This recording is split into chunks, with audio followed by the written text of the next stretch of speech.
Hello and welcome to the Fresno City Toastmasters Club. This is your president, Joey Myers, and I always like to, people that have their agenda in front of them, we like to read that little mission statement down at the bottom left corner of our page, which says, we provide a supportive and positive learning experience in which members are empowered to develop communication leadership skills, resulting in greater self-confidence and personal growth. And my personal favorite words are more in the beginning, supportive and positive learning experience for those that have not had any kind of a touch with Fresno City Toastmasters. Going to any kind of club business, we had our board meeting yesterday. We talked about, it wasn't the official, it was kind of an unofficial official board meeting. And we talked about an open house coming up. Originally, it was, we're going to schedule it for November, right before Thanksgiving, the week before. But I think because we've had a couple scheduling conflicts with our exec board meeting, so we decided to schedule it December 13th, whatever that Tuesday is, the week before the week of Christmas. So going up into Christmas Eve and all that. So the week before that, I think it's the 13th, that Tuesday. So we were talking about at the board meeting that date, and at the Mug, obviously at the Mug, they can cater food. So we're not going to bring it in this time, but there's a couple things that we're going to talk to Mike, the owner here, about, and just some opportunities where we could get some donations from businesses possibly around the Mug, from the Mug, and maybe some promo opportunities to get the word out so that we can bring in people who, if you're watching on YouTube, is free for guests to come into an open house. And we were talking about doing some things where maybe give a speech, somebody gives a speech.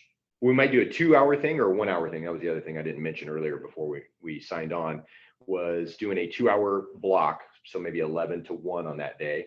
People can come and go as they please, but we'll have scheduled stuff maybe in the beginning of the hour where we do maybe a 5 to 7 minute speech one of our Toastmasters gives about Toastmasters to give people who are here an idea of what we do, and then maybe have like a table topics thing for people to jump in on and try that out to see if they would like to join or would like to come to some of our meetings.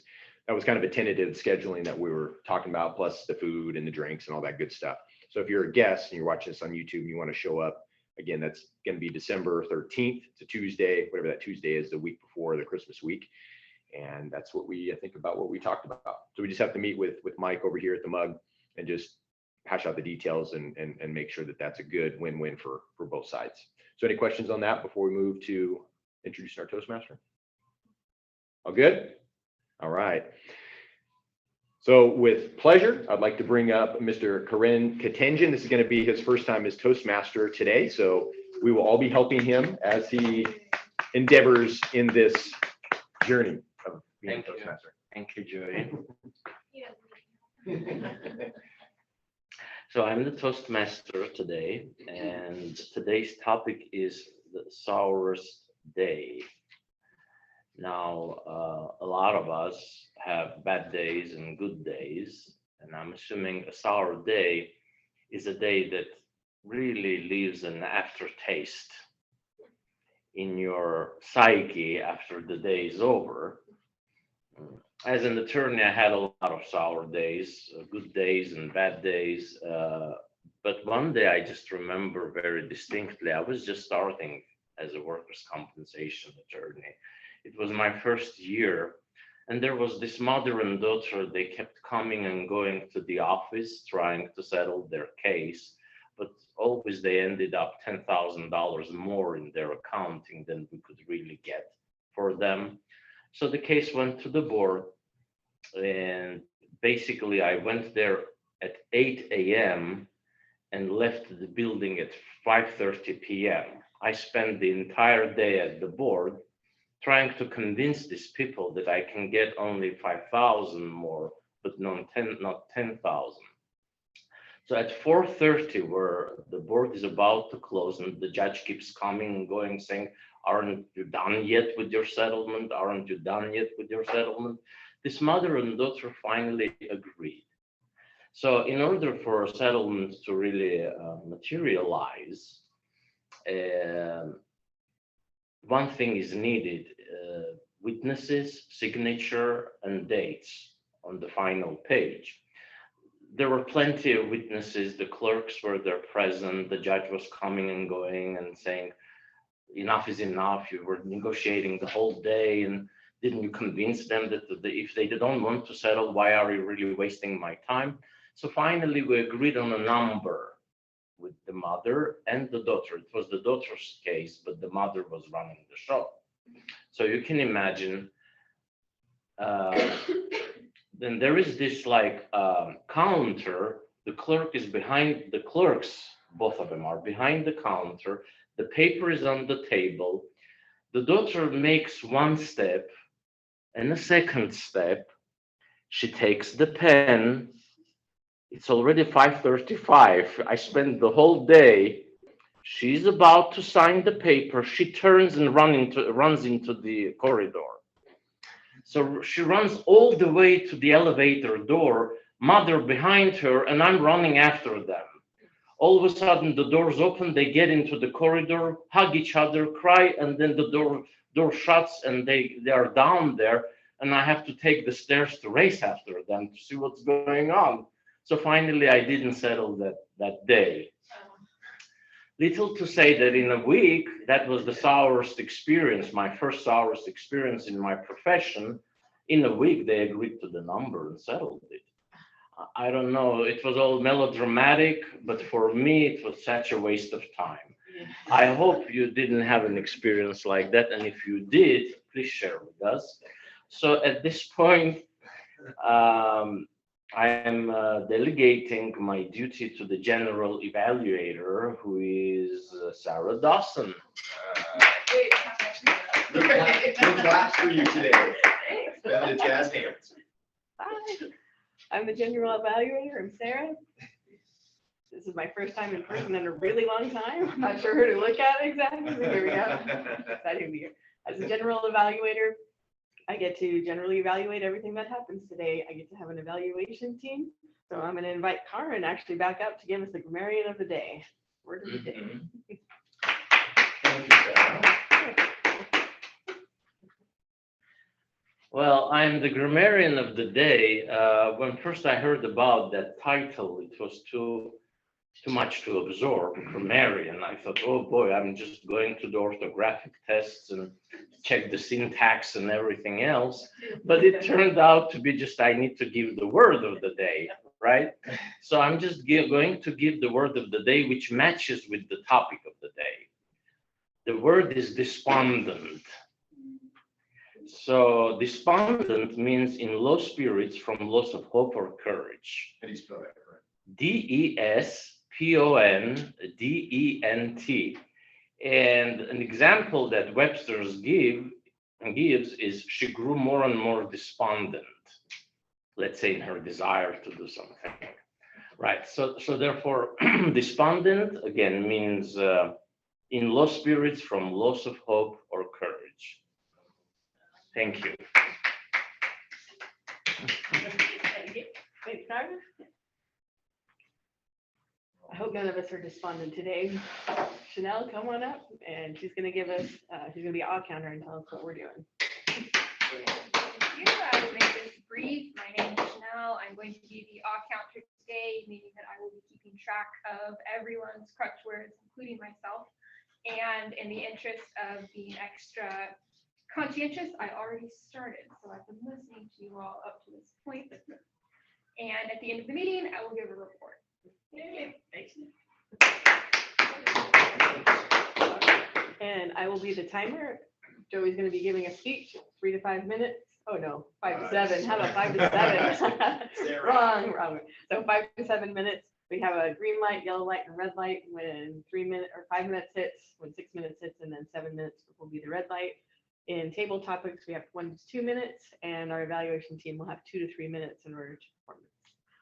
So these are the different ones. Zoom master, Joey's our Zoom master. You want to come tell about? Yeah, I did it right. Yeah, I can tell about that. I got us. Yeah, I got us recording, right? Yeah, I got us recording.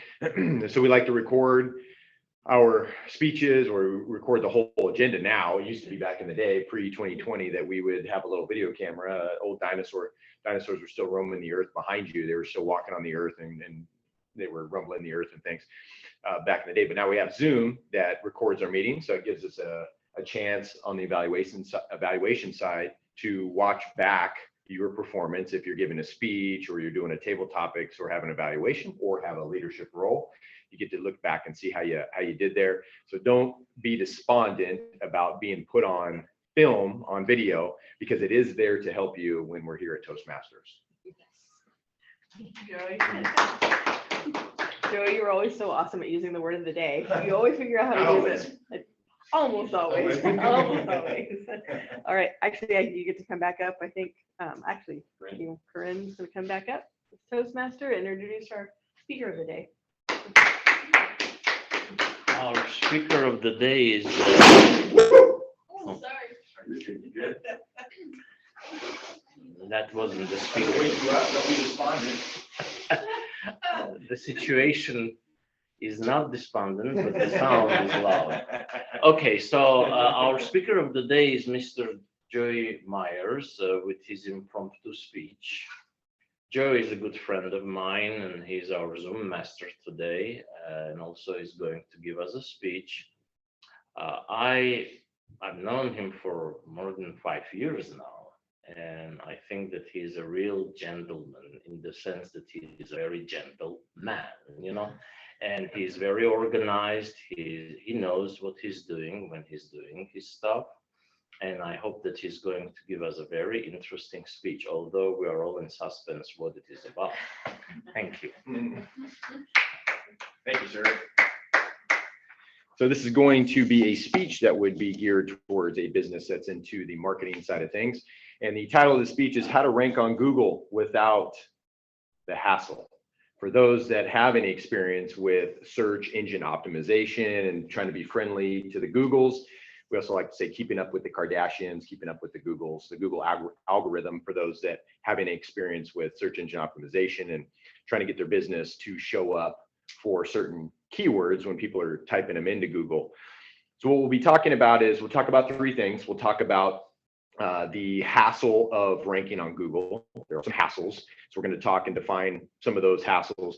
What's important to Google, how important content is to Google, and how important media exposure and branding is to Google when it comes to rankings. So the first thing we're going to talk about, what's the hassle to ranking on Google? And like I mentioned, keeping up with the Kardashians, it's keeping up with the Google algorithm. Google tends to have a change sometimes it could be more frequent throughout the year, sometimes it could be every quarter, sometimes it could be just once a year. But typically what happens in a change to the Google algorithm is Google's AI, artificial intelligence, will get more strict with how they rank these websites. Back in the day, 2008, when I started doing website stuff, building my own websites, it was really easy to what they refer to as white and black hat SEO, search engine optimization strategies. So white hat would be good strategies, things that Google would tend to look on as favorable, and black hat strategies would be something that Google would tend to look at as cheating. One example of a black hat strategy of cheating would be to take a keyword, say in baseball, softball niche, and say baseball hitting aids. So you have these tools that are for baseball, softball players to teach them how to hit, just little things that you can swing or whatnot. And you would take your page and you would have a white background and then you have the black words on it, but you would take and you would keyword stuff. So you would have baseball hitting aids, those keywords, and you would repeat it thousands of times and it would show, but you would make the writing in white. So you would have another layer. You'd have one layer, it's white. You have the normal lettering that people can see. And then you have another layer that would be these keywords that would be on all white. So nobody could see it. The human couldn't see it, but the algorithm would see that and go, oh, baseball hitting aid, this is perfect for that. But it's cheating. That's the system of cheating. So since then, fast forwarding all the way to 2022, almost 2023, Google's gotten pretty smart about that kind of stuff. And now what it does when there's cheating going on, black hat type stuff, it will cut you down in your rankings. It won't reward that. So those are some hassles that have happened in the past. Nowadays, it really ranks domain authority or your domain name as very important. Your title tags. So what the title of your website, when you search Google and you have the blue lettering, usually the title, and then you got the black lettering that's underneath. It's kind of a little blurb about what that is. So that's the title, and then you have the description, and then you have maybe article. So you have that, and then like an intro paragraph typically are the big big ones that you want to rank for. But with search engine optimization, you have to, that's on page criteria. Then you have off page, which is citations, like directories, filling out your business in directories. And then you have guest posting, where you guest post on other blogs that are higher domain authority than yours. So you get a little bit of that reward from their site because you have a link back on a better, higher domain authority site. And then the other thing are backlinks. So a lot of people might understand backlinks. They know we got to get a lot of backlinks to increase our rankings on Google. So all those can be take a lot of time and are a big pain in the butt. And the big thing with search engine optimization, which I like, and it's great for a business, is a lot of it takes time. So there are other ways to really short circuit that process and make things happen faster. So how important content is to rank on Google? It's very important. There was a gentleman that I had on my podcast recently, and he reached out to me, and the thing that caught my attention was he said that I got a company website from 0 traffic to over 1 million in traffic over a year span without backlinks, without really the traditional SEO type stuff. I'm like, And some of the things we do, I understand that. And I told him, no, I think we are doing similar things. And come to find out, I had him on my podcast, and he said that they had a writing team of 45 writers. So this is how important content is. Team of 45 writers, a few editors mixed in there, and they were just churning content out. They weren't worrying about backlinks. They weren't worrying about guest posting. They just were churning content out like crazy. And so that's how they were able to increase. And I can't remember the company, I can't remember what industry they were in, but their valuation of the company was like 120 million or something like that. Because that's a lot of visitors, and that's very, very valuable. So that's an idea of how important content is. 40 to 50% of your traffic is what we say should be organic or coming from Google. About 40 to 50% of that. And then we use a mix of, we don't have a big writing team like that, but we use a mix of AI or artificial intelligence, software automation, and content creator writers that are pretty good. And they look over that with AI and software automation did. And that's how we're able to scale up or down depending on a company wanting to do a campaign on that. Now, how important is media coverage to rank on Google? There was a study that was done that they looked at the top consistent performers on Google, the companies, and what they found were that they had, the companies that had in mind the same thing was that they were highly branded companies, and they were media companies. Media and then branded are the big thing. And that's what Google loves, because it's an easy criteria that Google can say, well, these people are being covered in the media, and the media seems to love them, so we're going to pop them up on the search results, which ends up making your brand much more available to people that are searching. So that was one of the studies that was done, being how important media coverage is. So Google loves big brands. It proves credibility, and it's an easy rank criteria for them to filter websites. So we distribute our marketing event content to over 400 partnership sites, and 200 of those, or a little over 200 of those, are Fox News, NBC, ABC, and the affiliate different sites and things like that. And so we use the best of both worlds content we create, and then using our AI and software automation and writers, and then we distribute that content out to our media partnership sites. So if you'd like more information on how we can bring in more clients, patients, or customers, then you can go to lead generation SEO for search engine optimization, lead generation SEO services with an S at the end.com, and you can click the marketing event link in the navigation bar tab. We talked today about the hassle to rank on Google, how important content is to rank on Google, and then how important media coverage is to also rank on Google. Thank you. Thank you, Joey. Mr. Toastmaster. That was a very informative speech, and I should tell you that I'm not only his friend, but also his customer. So now, are there any other people who want to have speeches, impromptu or not? No. Then I will pass it on the table topics master. Thank you, Mr. Toastmaster. Yes. And by the way, what page are you ranked on, Corinne, for workers' comp attorney Fresno? What page on Google? No, I'm on the first page. Oh, you've been on the first page for a while. He's being humble. Yeah. Yeah. Not only a patient, but a client. I love it. Thank you, Corinne. Great work so far. So Table Topics Master, what we're going to do here, this is the table topics portion of Toastmasters, probably one of my favorite, and I know our members, our long-standing members and our new standing members' favorite, is a chance to speak for everybody in the group. It's a 1 to 2 minute speech.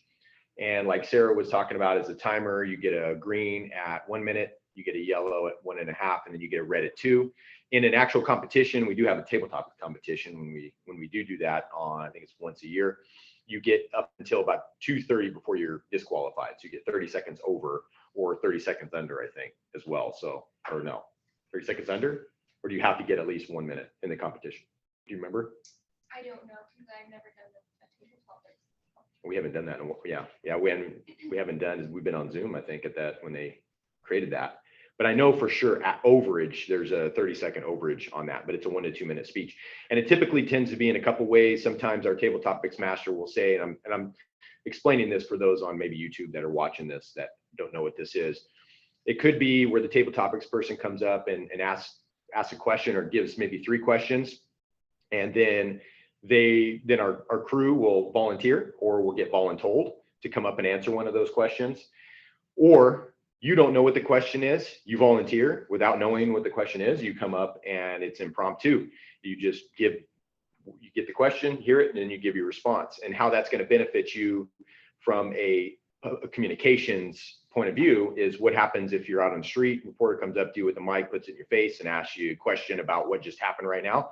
Or if you're in a job interview, and most people have a good idea of what questions are going to be asked in that job interview, and you could have one person that's interviewing you, or you could have a panel of 9, 12 that are asking you and just firing questions at you. And so this will help better your skills at being able to handle that kind of a thing. Even though you know the idea of the questions, you just don't know exactly what they're going to ask you or when they're going to ask you. So you have to be able to think on your feet.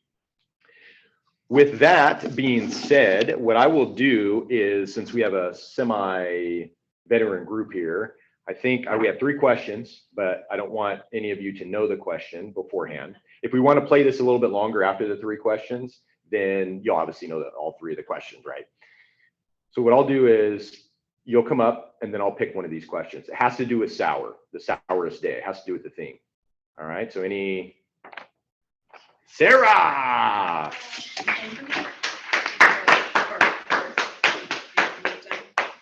Yeah, Sarah's getting her timing covered right now, real quick. Which we have four here today. We don't have our room camera set up. All right, Sarah, you ready? Yep, I'm ready. All right, first question is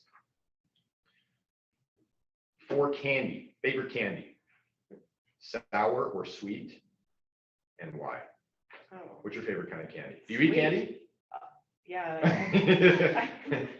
So on my way over, my lunch was fun size, 2 Snickers, 1 Milky Way, and 2 Twix. Oh, Sarah likes candy. That's my favorite too. I love candy. So I don't like sour at all. Okay. But that's not even a competition, or it's not even a hard decision. But somebody had these sour candies that were sitting on the desk as we were driving the other day, and it wasn't even tempting. It goes in your mouth and you just want to do this. And so then why would you want to do that? I don't understand why people would want to do that. And sweet, I have always had a sweet tooth. I just love it. Like after a meal or anything like that, you can just pop it in your mouth and then it takes all those other flavors away and you have this delicious sweetness. And then you are what you eat, right? So sweet. There we go. So I like sweet best, and that's why. Thank you, Sarah. That's my favorite too. And it's funny because my kids, especially my son, he's all about sour. So if I go, usually after I get done with my baseball softball hitting lessons on Sunday, I go to 7-Eleven and treat the kids. And I'll ask them, okay, what are the orders? What are you getting? What do you want? And my little girl who's 6, she wants something chocolatey. My wife, same thing. And it's my son's always wants the sour something or other, the Airheads or the sour. And there was a time where I liked those, but I'm like, Sarah, I got to go with the chocolate. Nothing like chocolate. All right. Anybody else? Chanel? Combination of an eye roll and a look down. I'm supposed to say say that out loud. Well, if we had the other camera up, All right. How about this?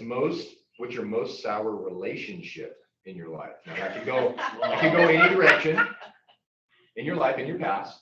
Doesn't have to be right now, but in your past.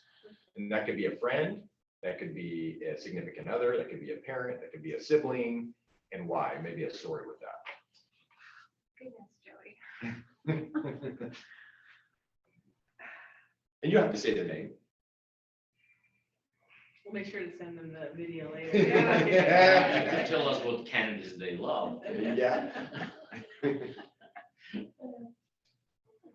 Or you can answer Sarah's. How many of you remember being 19? Kind Kind of. I do, because it was only 6 years ago. I think that being a young adult in that, especially the 18 to like 22, 23-year-old range is really challenging. Does anybody think it's the time when you're trying to figure stuff out, right? When you're wondering, who am I? What are my values? What is going on in this world? I have a sister right now who is in that stage, and I would not describe my overall relationship with her as sour. But I will say that she is going through something where I think we've probably all experienced this with people, where the general attitude is just pretty sassy and not very able to find the good or the positive in a lot of situations. So I love her very much, and I'm praying for her and hoping that this period, I think she will find her way out of it eventually, but she is in the middle of trying to navigate what she wants her life to look like, and there is some sourness in that. I would not describe my overall relationship with her as horribly sour, because I love her dearly, but there's some of that sass and some of that attitude that is coming through pretty frequently. Very cool. Good answer. Good diplomatic answer, Chanel. Great work. I know that's a hard one to do, and I have a good one for you, my friend. Mr. Corinne coming on up. And I know there's some content. I know you have some content on this one. Despondent to hear that. I know there's some good content behind this one. And being an attorney, I think this is perfectly right up your alley. So do you like, now we maybe tint this as relationship, kind of similar to Chanel's question. So do you like or hate sour? Okay, so number one, do you like or hate sour? So it could be a relationship. Do you like the sourness? Do you like or do you hate the sourness? And argue the opposite. So if you like sour, say a sour relationship, you like the sour relationship that you're in, argue the opposite, that you hate it. If you hate a certain sour relationship or relationships that you've had in the past, if you hate it, argue that you like it and why you like it. Well, like a normal human being, I hate sour relationships. But I like it in a sense that it ends. And I'm the one who wants to end it. You and I discussed an episode from my life, no names, but this person kind of took advantage of me by getting into my office, occupying space without paying the rent for the first year, and for the rest of the time he didn't pay rent. I gave him opportunities, I gave him the benefit of the doubt. But then when there was a break-in into my office for him to collect the insurance, that really made it. And I was just very upset. And I just put an end to that sour relationship. So in a sense, I like it because it ended. And on a higher note, I love loyalty and I love sweetness in relationship. Sour things I let it go. Good answer. I figured that was somewhat of a softball question for you, Corinne. I knew you had some content on that. I just had to explain it in a way that would spur that. Yes. Great answer. So I'll finish with mine. I want to maybe a little blend of these questions. So I want to start my sweet and sour. One of my favorite quotes from, and it's probably not from Vanilla Sky, but it was from somebody in the movie Vanilla Sky with Tom Cruise and Penelope Cruz, and there's a couple other ones in there if you've seen that movie. There was a quote that they said that without the bitter baby, the sweet ain't so sweet. And I got to bring up my daughter, my little 6-year-old, who her birthday is going to be 7 in March, and she is both sweet and sour. She is both sides, and it's really hard when the sour comes up, because she is a similar personality type as myself. It's the fire first, aim second. It's the ask for forgiveness over permission. It's that kind of a thing that she loves to do. And I know what she's doing. So I know for me, I can respect it, but I can also disdain it a little bit, not really like it as much. But what was so sweet the other day, I came home on Sunday from giving some baseball, softball hitting lessons. And I left, and she was a sweetheart. She was the sweet candy.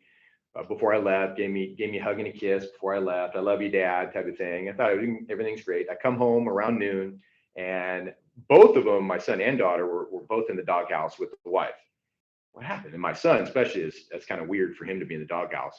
So she told me the story of what went on, and how Grayson, my daughter, how she was acting. So I got to see some of that. I saw the sour. It wasn't just when I wasn't there, but it was when I was there as well. I mean, she'd be sweet and she's hugging mama, and I'm so sorry. And then I'd ask her, because I know how she operates. I said, what are you sorry about, sweetie? Silence. What are you sorry about? And she probably didn't even remember. She probably forgot. She was just saying it because she wanted the cold part to go over with, and she wanted to warm up again, wanted mom to warm back up to her again. So that happened, and then it was about 20 minutes later, she finally went and apologized again to mommy, but this time she remembered why there was a sourness, why she was acting sour. But then the sweet comes back, because I noticed on a paper towel, one of the ones you rip off to wipe up stains or things like that, on a paper towel, white one, she had taken a marker and she had written in her native tongue, in her writing the spelling's not quite correct, but it's beautiful because it's how she's hearing it. It was, I love you, mommy. I'm sorry, mommy. You're the best mommy, all this stuff. Oh my gosh. And the ink was still wet. I could smell the marker. Man, without the bitter baby, the sweet ain't so sweet. Thank you. All right, that about does it on our table topics. Yep, we're about got 15 minutes left. And with that, I will bring up our general evaluator, I guess. Yeah, Sarah's come on up. Let's do it. Now we get to hear from all of our evaluators how the session went, and we're gonna bring up Janelle you're doing the evaluation for Joey's speech. Thank you.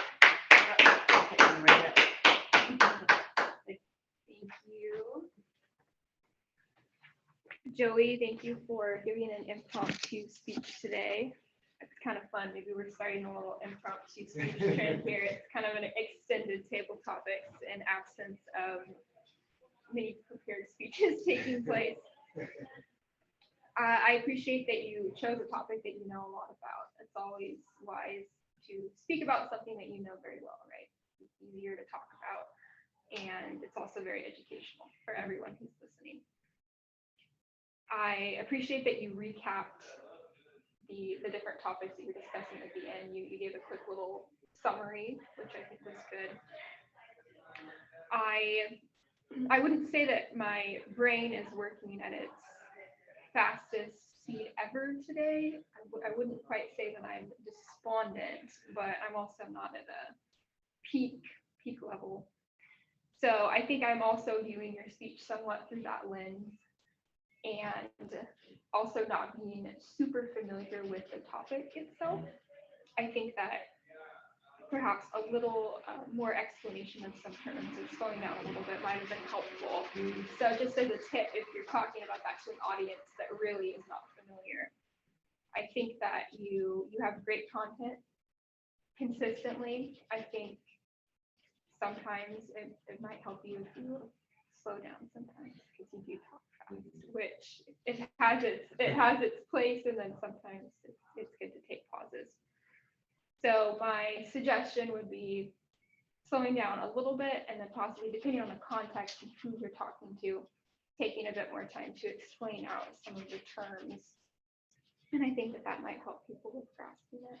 But overall, I certainly learned more about the topic than I previously knew and appreciated it. So thank you.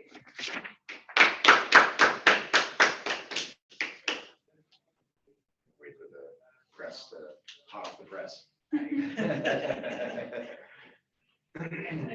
Thank you so much. Thanks, Chanel. Next up, we have our grammarian word of the day to tell us how many times we use despondent.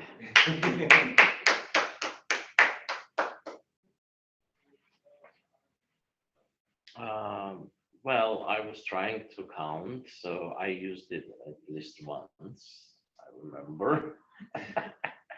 I think Joe used it one time, and that was not during the speech. That was just right now when you were talking. Chanel used one time, right? I'm not sure, Sarah, did you use it? Try. Yes. So at least once it was in usage, it was circulating. So that's my impression. Yeah. And now we get to bring Chanel West back up to do the counter. Thank you. Sarah, you did really well. I think you maybe did better in person than on Zoom. I don't know if there's something in that, but I was feeling a lot of confidence from you, so I only caught one F from my gentlemen. Shockingly, I caught multiple from both of you. And it's the fact that I say shockingly is a compliment. Yeah. So, Right. Joey, you had one during your Zoom Master introduction. I caught 3 during your speech. And you also said more strict instead of stricter. Corinne, you had 2 in your Toastmaster introduction, 3 when you were introducing Joey's speech, and then you had just about 3 or 4 when you were just up here giving the grammarian report. And I didn't catch all of mine, but I had a few also. So I'm right in there with you guys. One on your, one in the second, that when you were up for your Table topics. evaluation. Oh, evaluation. Yeah, I had another one just now, like Oh. 10 seconds ago. As you were talking. It was subtle. Yeah. As you were talking, It's Sarah. subtle. Nice. All right. And then, so generally, overall, I think we did get started a little bit later. It looks like we're going to end on time. Joey, it's on you, whether we do it or not. It is very great to be back in person. If you're watching this, you should come join us. And we're back up. Thank you, Sarah. Oh, Timer. I need a timer Oh, report. timer report. yeah. Timer report. I forgot. That's me. You have your Here we go. Timer. Timer for Joey, your speech was 7:33. Mine was 44 seconds. Chanel was at 1:35. Karen was at 1:10. And Joey, your table topics was 2:35. And your evaluation was 1:46. So just a little bit under on that. She didn't have much to do. She didn't have much structure in that. I didn't give her a sheet or anything, so. Thank you, Sarah. And our evaluators, great work today. And of course, give everybody a round of applause for taking on multiple roles. And Sarah coming in for the first time. I've seen her since March of 2022 in the flesh, not being online at all. So great work and a lot of impromptu going on. And maybe that was why we were off our game, Corinne and I, a little bit off our game on the ums because there's a little bit more impromptu action, right? So great work, everybody, for putting that together today. With that, let's take a look at our agenda for November 1st. So that is Day of the Dead. That is a common, I think, November 1st, the Halloween of, I think, Mexico celebrating. So who wants to give a speech? We want to do a speech for us in this crew. And if no speech, then let's get at least the Toastmaster, General Evaluator, and table topic signed up for. Okay, Toastmaster, Chanel. And then I can pick up, or Corinne, did you want to try general evaluator? Do I have a right to do so? You don't have to. Well, you can't, I don't think you can be an evaluator yet until you get to the third speech, like what Chanel did today. Right. But I think you can be a general evaluator, right? Yep. You want to do that? Okay. Thank you, sir. Corinne, then she's got table topics. Denny's, we're not gonna have Denny next week, huh? So maybe I'll do that one again, and then I'll go Zoom, master. How about for any of the others, grammarian, odd counter, timer? I can do, oh, go ahead, Sarah, you can say. I'm sorry, I'm just spacing out. I'll take whatever, what do you need? I'm sorry. So I'll do timer. Do you want to do grammarian? Yeah, I will do a count first. Odd counter, okay, You did grammarian. grammarian. Sarah. So Chanel's got Toastmaster. I can do something else. So why don't we throw you, do you want to do timer maybe? Let's have you do timer. And I don't know about Kalani, if she's gonna come or not. I know I've been kind of writing her in, but she hasn't been able to make it. All right, I think we're good with that. Possibly pick up a speech, maybe so, or whatnot. Any other questions? 12:53, any comments, questions, criticisms, maybe ideas that popped in your head about the open house? While during our meeting or whatnot. Well, so just out of curiosity, if we're moving it to December, would it be better just to do it in the new year too? Or, I mean, just to move it one more month into the new year, Like in January? like we did kind of last year, or? Did we do it in January last year? Well, I don't know, I thought some year we tried to do it in January. Then we tried to do it at the beginning of the year, because that's when people are trying to make their new. Oh, New Year's resolutions. Yeah. Yeah, that might be a good point. That might be a good point. Yeah. Strike while the iron's hot. Yeah, I see the strategy of that. I don't think I'm very personally confident that if we have more time that I'm going to do more to make it better. Right. If that's the idea. Right. Oh, no, it was just. More of a timing of it. So I'm wondering, because people are so busy during Christmas, are they gonna want Yeah. to come during Christmas? Mhm.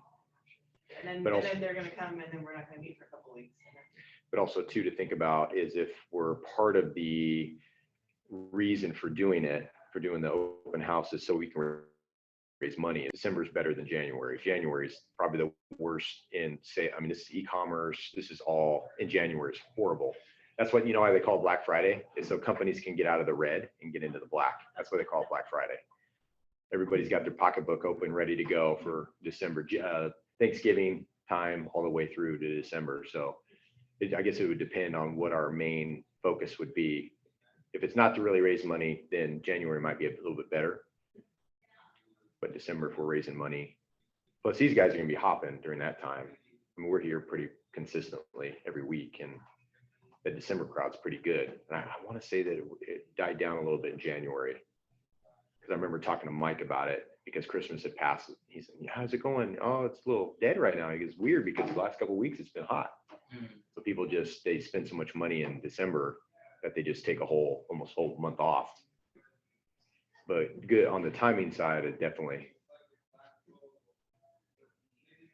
So maybe talk with Mike. We'll bring that up maybe. See what sounds better to him. Yeah, and if he says it's more dead in January, what he finds, because he's been open for 5 years now since we started. Yeah. He took it over 5 or 6 years, so he's got a good history of what it looks like in January. Okay, so we'll talk to him. I don't know if he's even here today, but if we don't catch him today, we'll try and catch him when we're here, or I'll just text him. I'll just see if he's gonna be here, so that we can meet with him, even if we got to schedule an appointment with him. Okay, anything else? All good? All right, with that, I will adjourn the meeting. I didn't get to, what's the start it? Is it adjourn and then is there like a start? The judge commence? Yeah, so I didn't get to commence, so I'll adjourn though.